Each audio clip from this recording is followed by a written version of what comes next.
దానికి సిద్ధమా కాంగ్రెస్ పార్టీ? రామ్మోహన్ రెడ్డి గారు చెప్పండి. సేపు సమయం ఏం తీసుకోను. ఎందుకు అని అంటే గొర్రెల కుంభకోణం దగ్గర నుంచి ఇప్పుడు మనం మాట్లాడుకుంటున్న ఫార్ములా ఈ దాకా ఈడీ ఉంది సార్, మోడీ గారి ఉంది. మేమన్నా విచారణకు పిలుస్తున్నాము, కక్షపూరిత రాజకీయాలు అని చెప్పి ఆరోపణలను ఎదుర్కొంటా ఉన్నాము, విచారణ ముందుకు తీసుకుపోతున్నాం. కానీ ఈడీ అంటే గొర్రెల కుంభకోణం పార్టీ దాకా మరి పట్టుకుందా? మోడీ గారి అడ్డం పెట్టి టీఆర్ఎస్ పార్టీని కాపాడే ప్రయత్నం చేస్తున్నా తెలంగాణ ప్రజలకు తెలుసు. మేము విచారణకు పిలుస్తున్నాం, ఎందుకో ఒక్కరి మీద కూడా విచారణ గానీ చర్యలు కానీ తీసుకోలేదు ఇప్పటిదాకా. మీకు చేతగానప్పుడు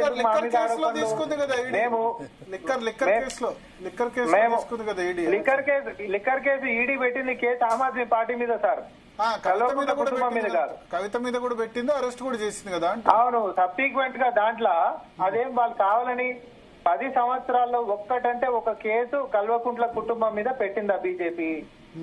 ఇప్పటి వరకు ఒక్క కేసు 18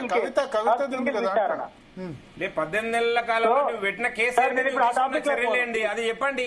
విజిలెన్స్ కమిటీ ఇచ్చిన రిపోర్ట్ పైన చర్యలేండి? విజిలెన్స్ కమిటీ ఇచ్చిన విచారణ కమిటీ ఇచ్చిన రిపోర్ట్ పైన మీ చర్యలేంటి? అధికారుల పైన చర్యలు తీసుకోమని చెప్పారు.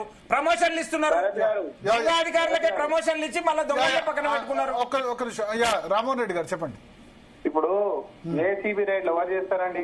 రాష్ట్ర ప్రభుత్వం చేస్తుంది. విజిలెన్స్ రిపోర్ట్ ఎవరు ఇచ్చారండి? రాష్ట్ర ప్రభుత్వం చేస్తుంది. మీ కేంద్ర ప్రభుత్వం గిట్ట విచారణ చేసి వీళ్ళు దోషులు అని చెప్పి మేము అరెస్ట్ చేయకుంటున్నామా? మీరు చేతనైనటువంటి మాటలు మాట్లాడారు. మీరు విచారణ అంటే మీరు విజిలెన్స్ కమిటీ ఎందుకు వేసిర్రు? టైం పాస్ చేయడం కోసం వేసిర్రా?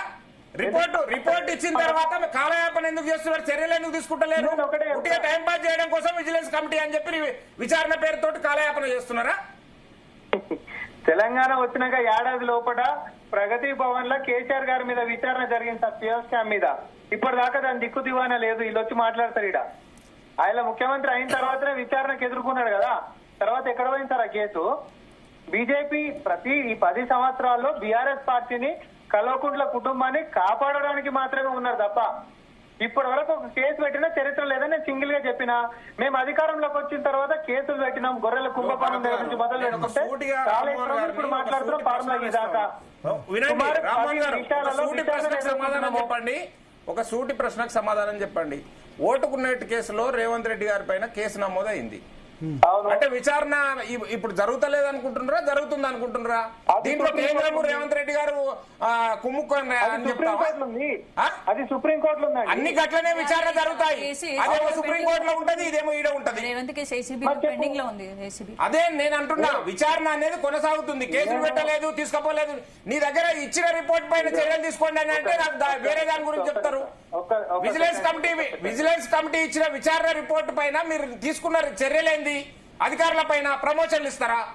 వాళ్ళ మీద క్రిమినల్ ప్రొసీడింగ్స్ తీసుకోండి అని చెప్పి విజిలెన్స్ కమిటీ ఇస్తే ప్రమోషన్లు ఇచ్చిరండి. కాదు, మీ ఆరోపణ ఏంది ఇప్పుడు? అంటే కేటీఆర్ ఇప్పుడు వాళ్ళేమో కక్ష సాధింపట్టారు, మీరేమో టైం పాస్ చేస్తున్నారు. ఎట్టి పరిస్థితుల్లో వీరిద్దరు లోపాయికారి ఒప్పందాలు కుదుర్చుకున్నందుకే ఏ దానిపైన రేవంత్ రెడ్డి గారు లోపాయికారి విచారణ అయితే కాళేశ్వరం ఎంక్వైరీ కమిటీ ఎందుకు ఇస్తారు? అరే కాళేశ్వరం కమిషన్ మొదట ఏర్పాటు చేసినప్పుడు ఎన్ని రోజుల సమయం ఇచ్చిర్రు? ఎన్ని మాటలు పొడిగిచ్చిర్రు? విచారణ కమిటీ కమిషన్ గడువు ఎందుకు పొడిగిస్తారు? అవినీతి జరిగిందనేది జగమెరిగిన సత్యము. దాంట్లో ఏమున్నది? ఎందుకు విచారణ కమిటీ కమిషన్ పొడిగిస్తా ఉన్నారు? చెప్పండి, 2 నెలల కాలం ఎందుకు పొడిగిచ్చిర్రు? రామ్మోహన్ రెడ్డి గారు చెప్పండి. భరత్ గారు, ఇప్పుడు కాళేశ్వరం కూలిన తర్వాత ప్రాథమిక విచారణ తర్వాత వాళ్ళు ఇచ్చినటువంటి ఎన్డీఎస్ఏ రిపోర్ట్ తర్వాత ఫైనల్ రిపోర్ట్ ఎన్ని నెలల సమయం తీసుకురండి? అసలు ఎప్పుడు వచ్చింది మనకి ఎన్డీఎస్ఏ ఫైనల్ రిపోర్ట్? మొన్న 2 నెలల ముంగట. ఎప్పుడైంది ఇది? మన ప్రభుత్వం ఏర్పాటు అయి కాకంటే ముంగట మొదలైనటువంటిది. కాదు, ఒక రిపోర్ట్ ఎన్నిక మీరు 1.5 తీసుకున్నప్పుడు 1,00,000 కోట్ల కుంభకోణాన్ని ఈ రోజు మనం ఆధారాలతో రుజువు చేయాలంటే రాజ్యాంగబద్ధంగా చట్ట ప్రకారంగా విచారణ జరగాలి. 1,00,000 కోట్ల కుంభకోణం ఎట్లాగానే 94,000 కోట్ల ఖర్చు. కాళేశ్వరం వేరే టాపిక్, కాళేశ్వరం వేరే టాపిక్ లేదు కానీ కాళేశ్వరం టాపిక్ నేను ఒకటి చెప్తా. బీఆర్ఎస్ పార్టీ బీజేపీ పార్టీ యొక్క నెక్సెస్ ని ఎవరో చెప్పాల్సిన అవసరం లేదు. కల్వకుంట్ల కవిత గారు తన యొక్క ఉత్తరంలో రాసింది చాలా స్పష్టంగా. మళ్ళా మేము కాంగ్రెస్ చెప్పాల్సిన అవసరమే లేదు. బీజేపీ బీఆర్ఎస్ నాటకాలని లేఖల ద్వారా బయటపెట్టింది. ఇక మేము మేము చెప్పాం ఆ టాపిక్ లకు మేము బోదలుచుకోలే. I will confine to Formula E. ఎందుకంటే బీఆర్ఎస్ పార్టీ కొన్ని ఆరోపణలు చేసింది ఇందాక. వాళ్ళు ఒకటి అన్నారు, అసలు దీంట్లో మోటివ్ లేదంట. మోటివే లేకుండా చేస్తే పలానా కేసుని సైటేషన్ లెక్క చూపించారు వాళ్ళు. దాని గురించే అట్లాంటి గ్రౌండ్స్ తీసుకునే కాషకు పోయారు, కానీ సుప్రీంకోర్టు ఒప్పుకోలే. ఇది నేను ఒకసారి గుర్తు చేస్తా ఉన్నా. రెండవది ట్రైపార్టీ అగ్రిమెంట్ సార్. హెచ్ఎండిఏనేమో జస్ట్ ఫెసిలిటేటర్, ప్రమోటర్ అనేటోడు మొత్తం పైసలు కట్టాలి, ఎఫ్టీఓ అనేటోడేమో వాడికి వచ్చేసేసి వాడి కార్లకు సంబంధించినటువంటి సంస్థ నడిపిస్తాడు. అయితే ట్రైపార్టీ అగ్రిమెంట్ ఎగ్జిస్టెన్స్ లో ఉన్నప్పుడు వాడు కట్టాల్సినటువంటి పైసలు ప్రభుత్వం సొమ్ము కేటీఆర్ ఎవరు కట్టియనికే. ఇది ఒకటేనా ప్రశ్న? మీకు కుంభకోణాన్ని ఒక లైన్ లో చెప్తున్నా సార్. మేము ఎందుకు అవినీతి అంటున్నామంటే ప్రభుత్వానికి హెచ్ఎండిఏకి, ఎస్ఈఓ ఫార్ములా ఈ ఆర్గనైజేషన్ కి, తర్వాత ఎవరు ఏస్ నెక్స్ట్ జెన్ అనేటటువంటి కంపెనీ ఉంది కదా, ఎవరైతే ప్రమోటర్ ఉన్నాడో ఆయన ఎన్ని కట్టాలి అని అంటే బ్రిటన్ పౌండ్స్ ఎన్ని, సుమారు 90 కోట్ల రూపాయలు అది కట్టాలి సార్ ప్రతి సంవత్సరం వాళ్ళకి.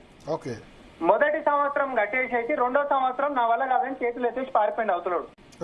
ఆ అగ్రిమెంట్ క్యాన్సిల్ చేయకుండా అదే అగ్రిమెంట్ పేరు మీద వాడు కట్టాల్సినటువంటి పైసలు కేటీఆర్ గారి ఆదేశాలతోటి ప్రభుత్వం సొమ్ముని ఏ పద్ధతి పాడు లేకుండా జోబ్లకించి వాళ్ళ సొంత పైసలు ఖర్చు చేసినట్టుగా బ్యాంకర్లని బెదిరించి మరి హెచ్ఎండిఏ డబ్బులు కట్టింది. ఏమంటారంటే రాష్ట్రానికి నష్టం వాటిల్లొద్దు ఇటువంటి ప్రెస్టీజియస్ ఈవెంట్. ఎందుకంటే అప్పుడు ఎలక్షన్ కోడ్ వచ్చింది కాబట్టి రాష్ట్రానికి నష్టం వాటిల్లదు, దీనివల్ల ఇన్వెస్ట్మెంట్స్ వస్తాయన్న ఉద్దేశంతో ఓరల్ ఆర్డర్ ఇచ్చిన మాట నిజమే. అది ప్రొసీజరల్ ల్యాప్స్ అవుతుంది తప్ప దానిలో క్రిమినల్ మోటివ్ లేదు.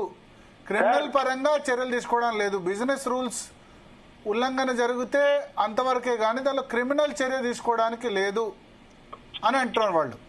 ఇప్పుడు వాళ్ళు మస్తుగా అంటారు మా కేటీఆర్. రెండవది ఆ డబ్బులు ఏమన్నా ఉన్నాయి 44 కోట్లను ఎందుకు ఇప్పటి వరకు రికవర్ చేయలేకపోయారు అని కూడా అడుగుతున్నారు. కాదు నేను ఒకటి చెప్తా, మా కేటీఆర్ గారు అన్యం పుణ్యం ఎరగానే అమాయకుడు, నోట్లో ఏలు పెట్టినా కూడా కొరకాడు. పాపం ఆయనకి ఏం తెలియదు.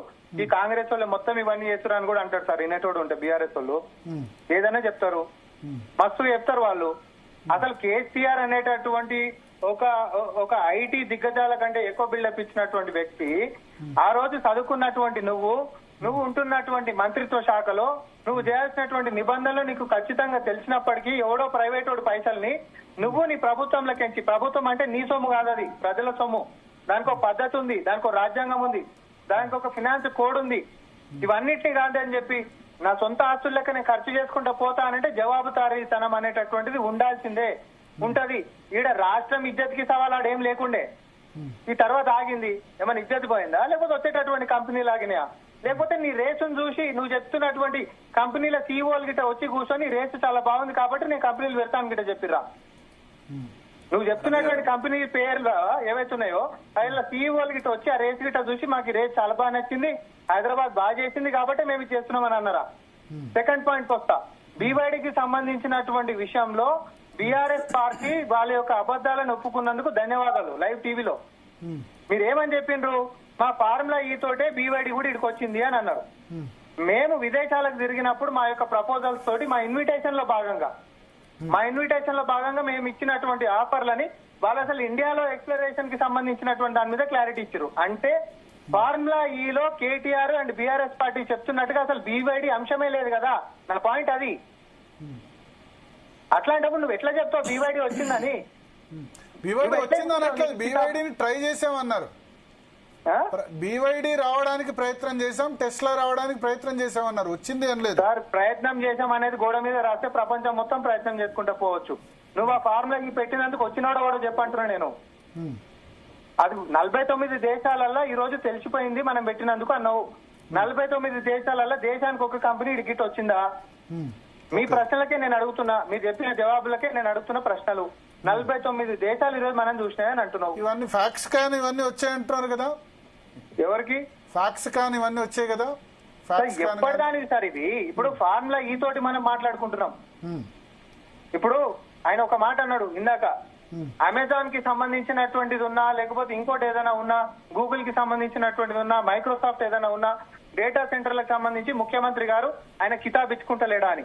మేము ఇక్కడ గ్రౌండ్ మీద ఈవెంట్లు చేయలేదు సార్, కోట్ల రూపాయలు ఖర్చు పెట్టి ఈవెంట్లు చేసి ఇక పలానా కంపెనీలు మా ఈవెంట్ చూసే వచ్చినాయని మేము మిస్ చెప్తాము. వరల్డ్ వాళ్ళు అడుగుతుంది, మిస్ వరల్డ్ లో మొన్న జరిగిన మిస్ ఇంగ్లాండ్ చేసిన కామెంట్స్ మీద ఆ ఎంక్వైరీ కమిటీ రిపోర్ట్ ఏది? ఇంటర్నల్ కమిటీ ఎంక్వైరీ అన్నారు కదా, ఏంటి ఆ కమిటీ ఎంక్వైరీ? ఇప్పుడు చాలా రోజులు అయింది కదా, దాన్ని ఎందుకు బయట పెట్టట్లేదు? దాన్ని బయట పెట్టేదేముందండి, బాధతో బయటకే చెప్పారు కదా, అట్లాంటిది ఏం జరగలేదని చెప్పిండ్రు కదా. లేదు కదా, అసలు కమిటీ ఎవరి నేతృత్వంలో వేశారు ఏంది? దానికేం జవాబు లేదు కదా సార్. దాని మీద మీరు వాళ్ళు ఒక ప్రెస్టీజియస్ ఈవెంట్ అన్నారు, సరే ఏది ఫార్ములా ఈ. మీరు ప్రెస్టీజియస్ ఈవెంట్ మిస్ వరల్డ్ అన్నారు, ఓకే.